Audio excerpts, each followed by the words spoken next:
stop if it sees your car on the tracks. You're right, it will. A mile after it hits you, don't try to beat it. Stats show you'll lose. Stop. Trains can't. By the way, that's the pro day. There is Sam Darnold. Matt Leinart will be joining us, and Joel Klatt, live from Sam Arnold's pro day. Look at that right there. So lucky it's not raining. It's I know supposed to be a torrential downpour, according to the weather people. The weather people here in Los Angeles, you know, they got names like Dallas Rains and Johnny Mountain and Larry Cold Front and stuff. Yeah. And they're all handsome and beautiful and that stuff. They've been telling us, run for your lives, Noah's Ark, flood the streets. I wake up this morning, I don't even get a drizzle. Well, it's because, listen, in L.A., and I don't want to minimize their jobs because it's very important. Yeah. But in L.A., it's usually sunny and fair weather. Yeah. So they don't have much to talk about. So when it drizzles, it's a torrential downpour. I get it. Have you ever seen, like, the storm coverage? There's, like, a drizzle behind them, and they talk about how you can't drive. Yeah. You and I lived in the Northeast where there were, like, blizzards. Nor'easters. And reporters holding on to stop sign poles getting pulled. So let me bring in Chris Broussard, who's got a new radio show, The Odd Couple, with Rob Parker. Debuts this Sunday, 6 to 9 Eastern, Fox Sports Radio, iHeartRadio. So I am going to show you a video that I think is egregious. Broussard, were you a guard when you played college basketball? Yes, I was a combo guard. Yeah, you were a lot of Westbrook in my game. Now I'm going to guess less than more. But you would be a good guard because I think you're pragmatic, and I think you're thoughtful, and I think you have leadership qualities, and I think you're smart. I have never denied Westbrook's talent. Up 3. A minute. You have the ball. I'm going to play this. This is what Boston would, if they could vote, hope Westbrook would do. With a lead in the ball. Here it is. Sound up. We do sound up.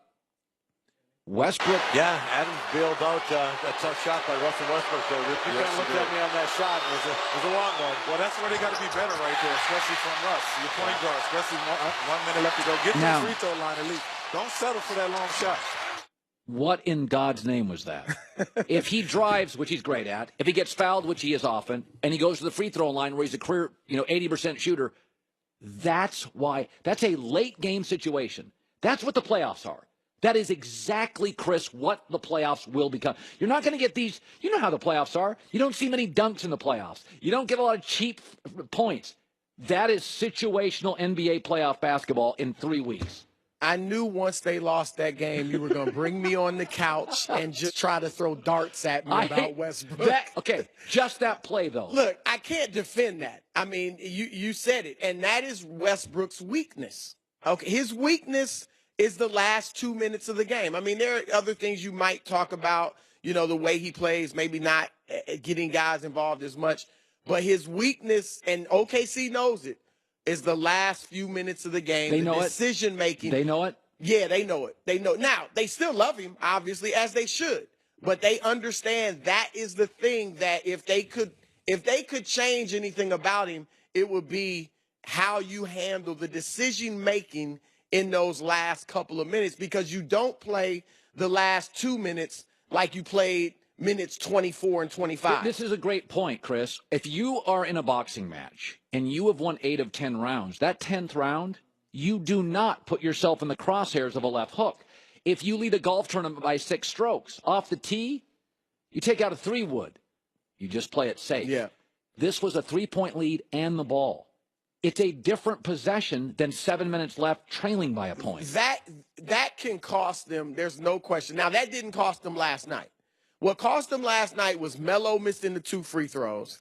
And then, let's be honest, a 27 and a 26-foot jumper from Marcus Morris and Terry Rozier. Like, they aren't hitting those on a regular basis. So it was a bit of a fluke that they lost that game. But in general, your point is well taken that those types of plays in the playoffs, they do come back to haunt you. But here's the thing. There are 3 players in the NBA right now that we know, not that we think, not that we imagine, that we know can be the best players on their teams and lead them to a championship. Who? LeBron James, Kevin Durant, and Steph Curry. That's it. That's it. I mean, taking out Dwayne Wade, who's past his prime. Right. 3 guys in their prime. James Harden, do we think that? Maybe, but do we know it? No. We do not know it. Westbrook, who else? Anthony Davis, Joel Embiid, there's no.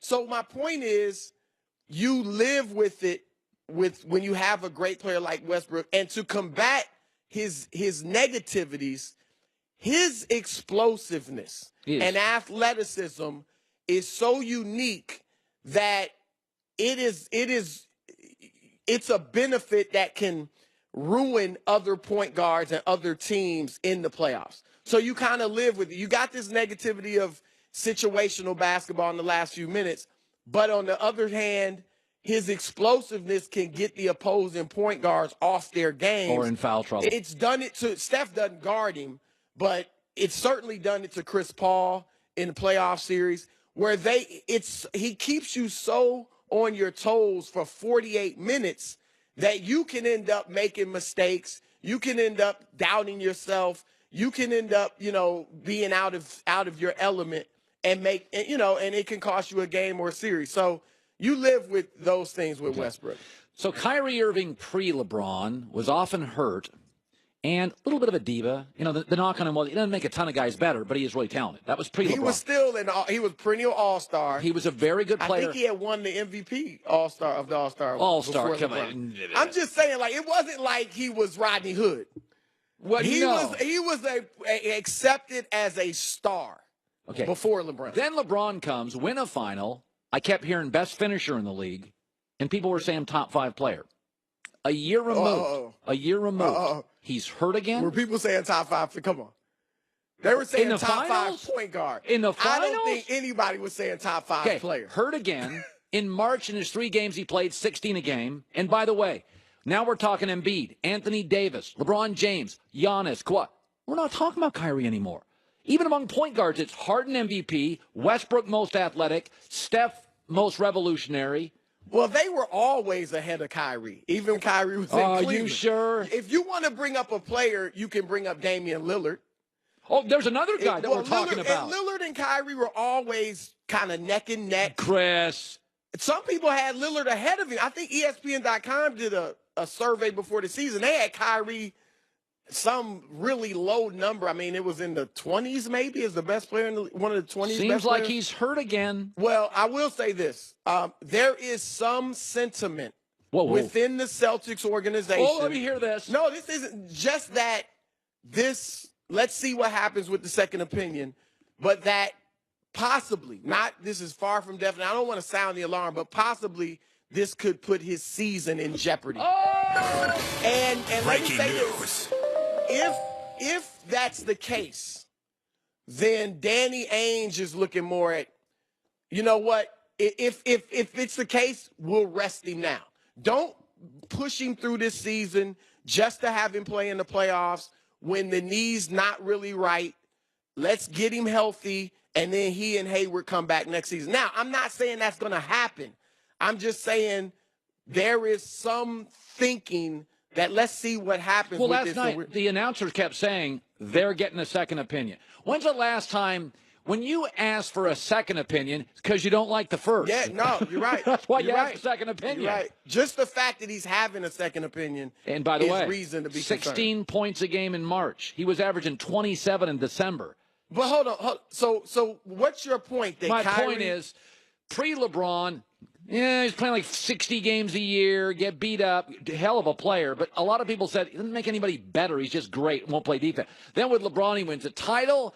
I hear, quote, best finisher, not hurt as much. Now LeBron leaves. It's like a second opinion, could miss the rest of the regular season. Well, but hold on. The injury, that could have happened in fact, it would have happened in Cleveland because it's related to when he injured his knee in the finals in 2015. You think I'm being negative? Yes. I mean, look, first of all, we were talking about Kyrie Irving as an MVP candidate early in the season. Well, December. I hadn't even opened my Christmas present yet. Look, the only way that I don't think there's no way you can rip Kyrie for what he did unless Cleveland wins the championship. No, I'm not criticizing for leaving. Like, I get it. No. I understand he wanted to be his own guy. So you're saying he was overrated when he was in Cleveland. I'm just saying.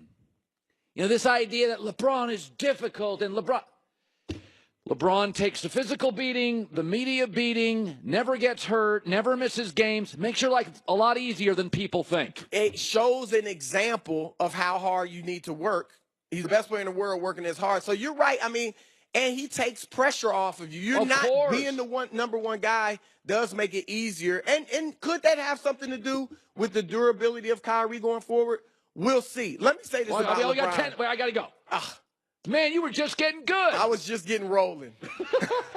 New show, Odd Couple, with Rob Parker this Sunday, 6 to 9 Eastern. We got to go. Hour 2 coming up, Pro Day. It's the Herd. Come on now. Speak for yourself. All I'm saying is... Throw the strips out.